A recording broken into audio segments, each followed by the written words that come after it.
Me chamo Carlos. Eu sou estagiário de uma empresa chamada DHL. Terminei minha faculdade há pouco tempo e não me sinto constrangido em dizer que eu tenho 30 anos e ainda sou estagiário. Digo isso porque já tenho amigos que são até donos já de empresas, pequenas empresas, microempresas, e eu ainda lutando com a vida como funcionário. Mas isso não me incomoda. Sou estagiário sim, da DHL, já tenho meus 30 anos e já terminei minha faculdade. E enquanto for necessário, eu serei funcionário. Até um dia ou outro, quando eu começar também a montar alguma coisa minha, como alguns colegas e amigos já o fazem. Mas eu comecei a ouvir o seu programa, Eri Corrêa, com os meus 20 anos. Ou seja, já faz 10 anos que te escuto. E posso afirmar que não existe histórias tão marcantes, tão emocionantes como as histórias da sessão Que Saudade de Você. Eu acessei o seu site e vi inclusive que você recebeu o prêmio APCA pela Carta da Saudade. Eu fiquei muito feliz, Eli. Fiquei muito feliz pelo reconhecimento que a Carta da Saudade teve. Pelo reconhecimento que você teve. Aliás, eu sou mais um grande fã seu. E parabéns pela saudade e parabéns pelas suas narrativas. Semanas atrás, eu escutei a história de uma garota, eu não sei se os ouvintes lembram, uma garota que trabalhava numa ONG de produtos recicláveis. Ela encontrou num lixão, um espelho e o trouxe para casa. E a partir de então, as coisas sinistras passaram a acontecer com ela, na vida dela. Com essa carta que você levou ao ar, com essa carta que você atendeu dessa ouvinte, eu então decidi escrever uma experiência que eu vivi, uma experiência que eu tive numa casa que eu aluguei. Quer dizer, quando eu escutei aquela carta da moça falando do espelho que ela levou para casa dela, o espelho maldito, inclusive ela chamou de o espelho maldito, então eu falei, poxa, eu vivi uma experiência quase parecida, eu vou escrever também para o Eri Corrêa. E é essa carta que eu estou mandando para você. Como sou estagiário na empresa DHL, às vezes eu preciso me mudar. É assim, a empresa, como eu sou uma pessoa sozinha, solteira, então a pessoa muitas vezes me desloca. Ela me transfere por algum tempo de uma unidade para outra. Então eu mudo de lugar para atender o interesse da empresa. Quer dizer, eu tenho que mudar, do contrário eu sou demitido. Então eu mudo numa boa, eu não tenho muita escolha e eu também moro sozinho. E é fácil eu transportar as minhas coisas, que não são muitas. Então eu fui transferido para trabalhar na DHL do bairro de Socorro. E isso aconteceu há 3 anos.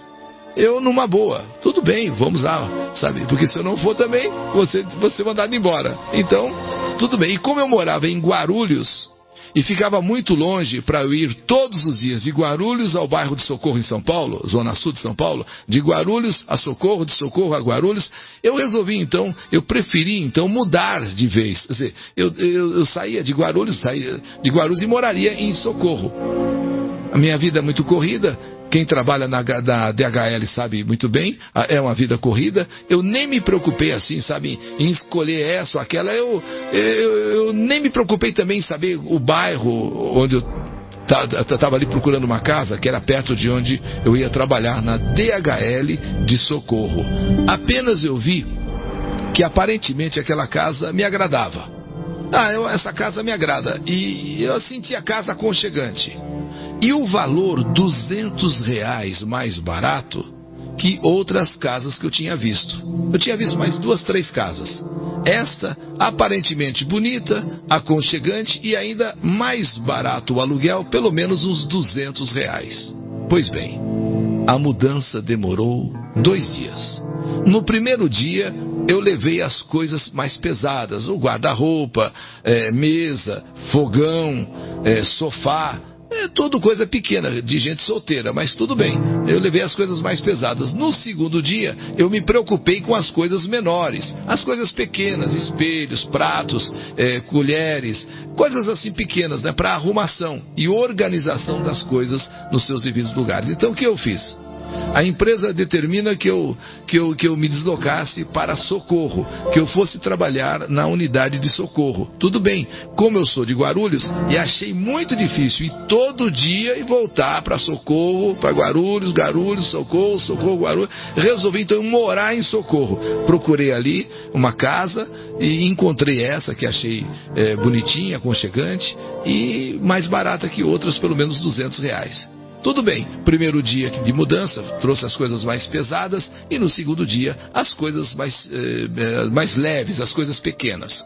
Casa montada, tudo funcionando perfeitamente.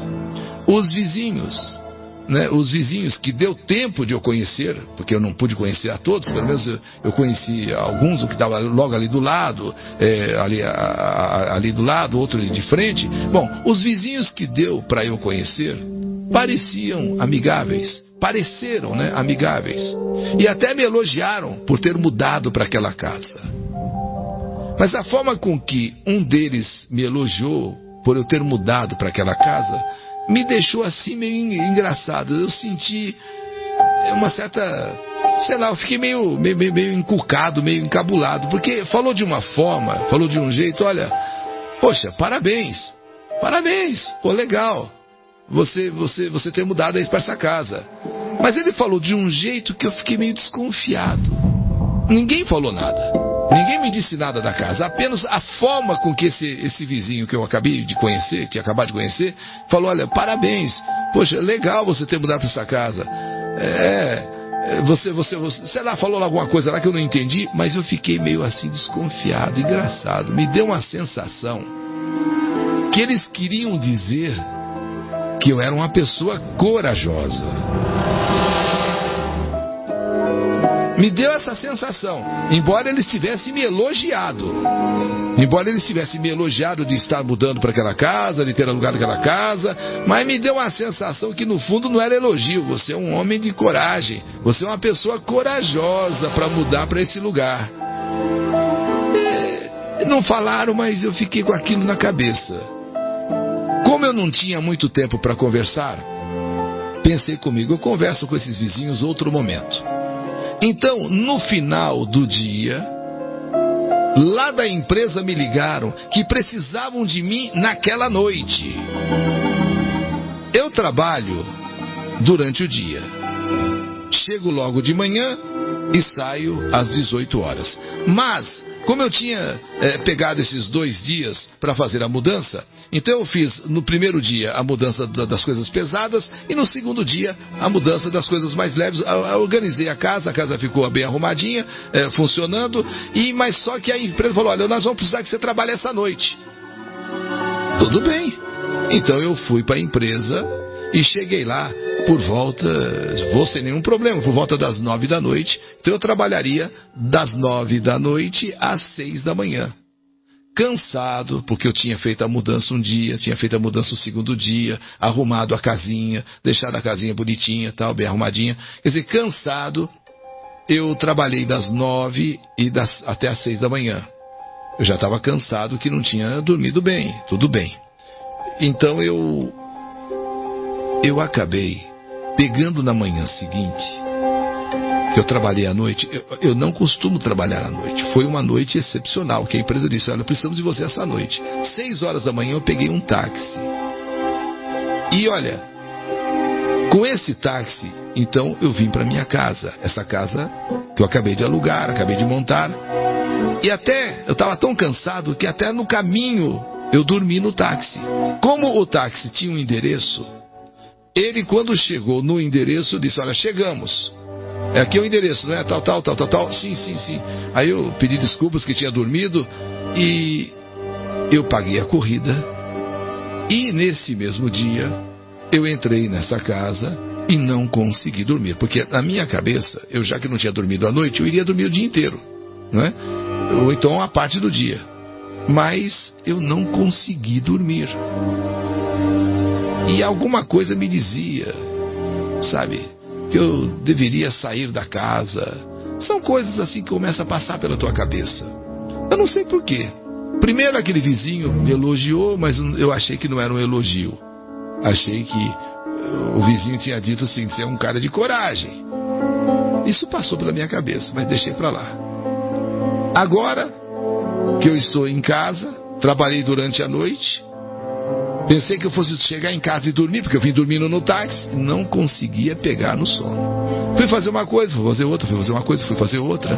E sem entender, alguma coisa me dizia para eu sair fora, para eu sair de casa. Eu saí. No que eu saio, eu recebo a ligação da minha namorada. Ela pedindo para que eu fosse com ela, porque eu fosse com ela até o médico. E também se eu pudesse ficar com ela, porque ela estava adoentada. Então, já que eu não estava conseguindo pegar no sono, e alguma coisa me dizia que eu tinha que sair daquela casa, sei lá, e ela me liga, quando eu estava exatamente fora da casa, ela me liga e diz, olha, vem aqui, me leva até o médico, porque eu não estou bem. E se você puder, fica comigo um pouco. Então eu fui para a casa dela, levei ela no médico, a levei no médico. Passou-se o remédio, passou-se o remédio que ela precisava. Fiquei meio que cuidando dela. Já que durante o dia e naquela noite eu não iria trabalhar, eu só ia trabalhar no dia seguinte, acabei passando a noite com ela, cuidando dela. Aí de manhã, da casa de minha namorada, eu fui direto para o serviço. Fui direto, não fui na minha casa, fui direto para o serviço.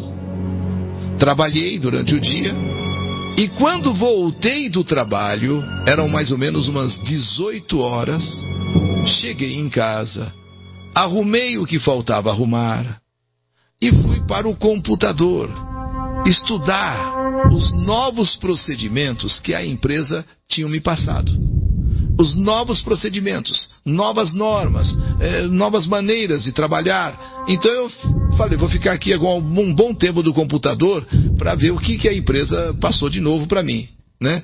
E quando foi por volta de 20 horas, eu fui comer alguma coisa, tomei um café, em seguida tomei um banho e fui para a cama, tipo assim, relaxado. Esta noite eu vou dormir, já que na outra eu trabalhei e durante o dia praticamente não consegui dormir porque eu fui cuidar da minha namorada, passei a noite com ela, aí sim eu dormi e durante o outro dia também trabalhei e agora aqui em casa é a primeira noite que eu vou passar em casa. A primeira noite.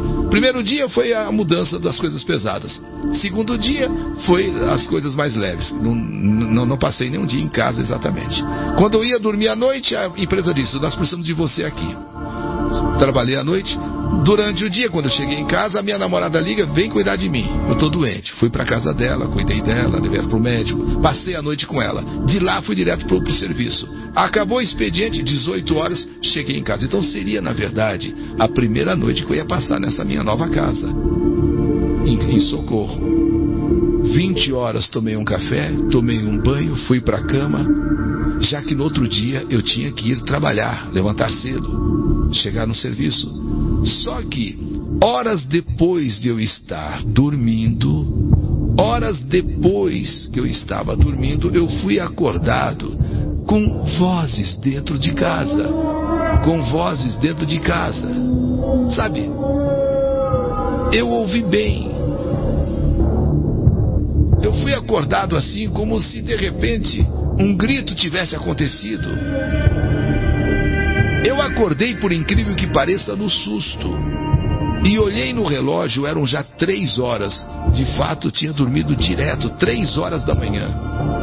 Como eu fui acordado no susto por algumas vozes, um grito, sei lá o que, eu levantei e com a luz do celular, eu fui olhando com o celular na mão de onde teria vindo aquele grito. Ou de onde teriam vindo aquelas vozes?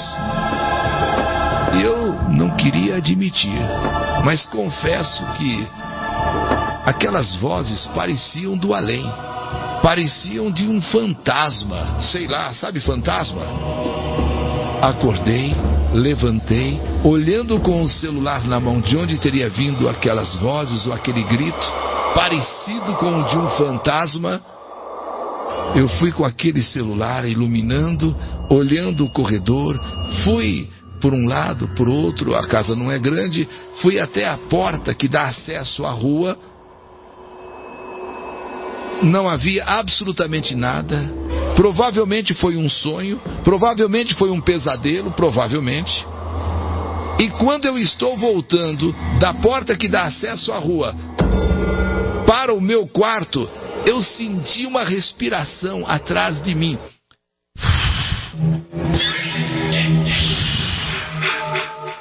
Uma respiração forte.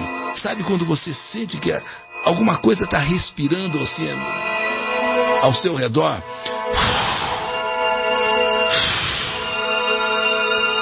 E quando eu me viro, eu vejo um vulto. Cabelos, poucos cabelos, mas cabelos caídos assim no rosto. Não era um cabelo cheio, eram poucos cabelos que saíam do couro cabeludo, escorriam pelo rosto, assim, chegavam até o ombro. Poucos dentes na boca, poucos dentes na boca. Era uma imagem cadavérica, com aqueles cabelos ralos caídos sobre a orelha, sobre o ombro, sobre o rosto, aquela boca com poucos dentes. Eu dei um passo para trás. E foi quando essa coisa, que não identifiquei, pelo menos na hora não consegui identificar, mas para mim era uma mulher, não sei, uma mulher com um aspecto cadavérico, sabe, aquela coisa, aquele olhar tétrico, aquele cabelo de, sabe assim, ralo caindo sobre o seu rosto, sobre o seu ombro. E então aquela coisa que não me sai da minha memória, aquela coisa fala, aquela coisa diz. Eu estou assustado com aquilo, mas eu estou assim petrificado, eu estou parecendo uma estátua, porque eu estou vindo de um grito de vozes que teriam ali dentro de casa. Levanto com o celular, eu vou iluminando tudo, ver se vejo alguma coisa. Não vi nada.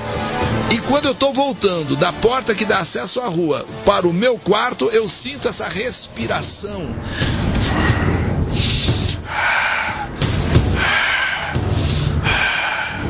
E eu me viro e dou de cara com aquilo. E de repente eu ouço: saia da minha casa agora. O meu coração pareceu parar. A minha respiração pareceu assim ficar paralisada. A minha voz não saía. Porque uma coisa é alguém falar, uma coisa é alguém dizer isso, aquilo, lá. Agora, outra coisa é você viver, outra coisa é você ouvir, outra coisa é você estar de cara com aquilo. Saia da minha casa agora. Não deu outra. Não deu outra. Eu saí mesmo. E saí correndo, quase atravessando a porta sem abrir. De tão desesperado que eu estava. Eu saí com o coração na mão, amedrontado. Eu fiquei lá na rua, do lado de fora da casa. Eu não vou acordar os vizinhos e dizer que eu estou morrendo de medo. Eu não vou dizer para os vizinhos: olha, não, eu saí e fiquei. E fiquei lá do lado de fora olhando para casa. Olhando para casa.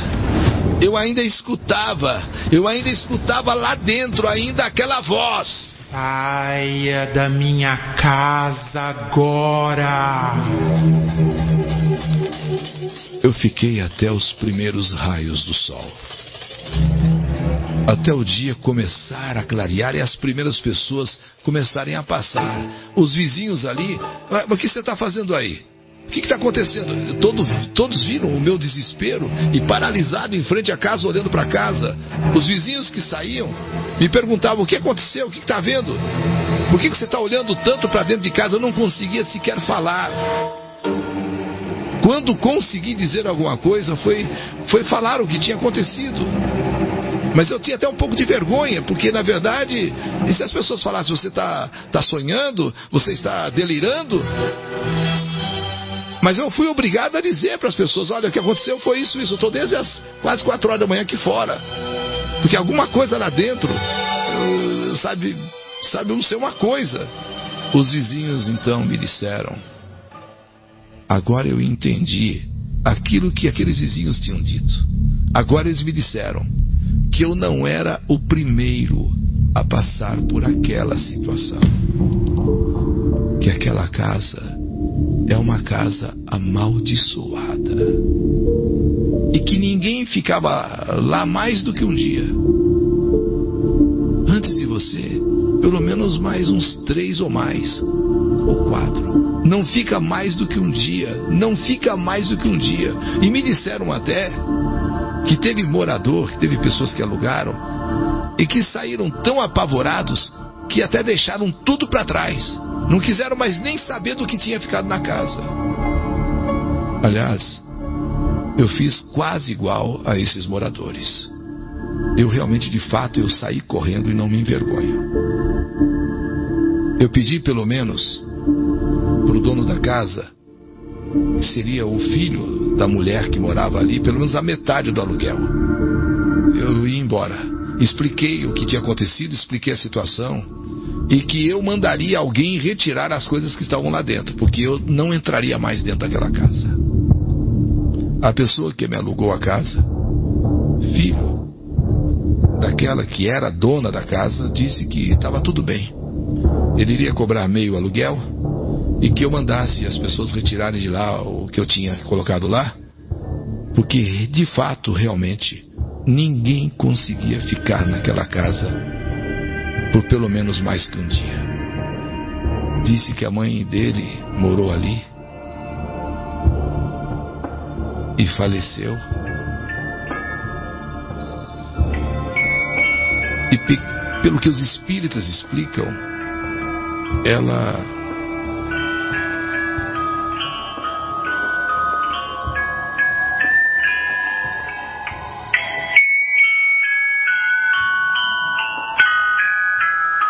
pelo que eles dizem, ela era muito apegada à casa. E não admitia e não aceitava que aquela casa pudesse ter outra pessoa ali morando, que não fosse ela. Isso pelo menos foi o que me disseram. Disse o dono da casa, o filho. Que realmente eu não era o primeiro, infelizmente.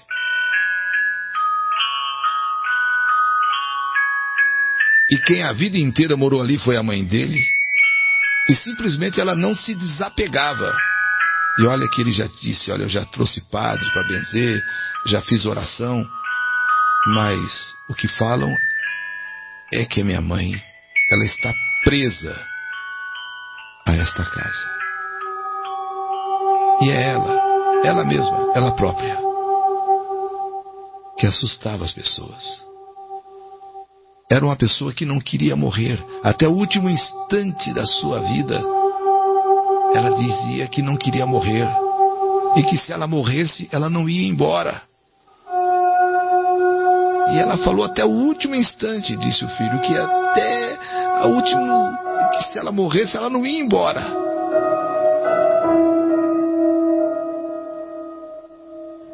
E uma coisa também que ela falou: quando eu morrer, eu não quero que você passe os meus bens para ninguém. Pouca coisa, mas não importa.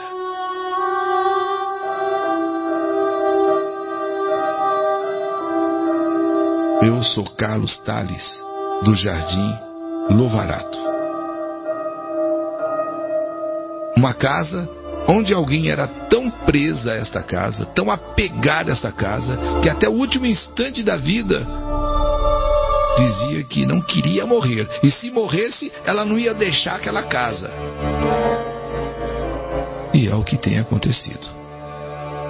Todas as pessoas que alugam aquela casa não ficam um dia. Porque no primeiro dia, ou já na primeira noite, saia da minha casa agora. Saia da minha casa agora.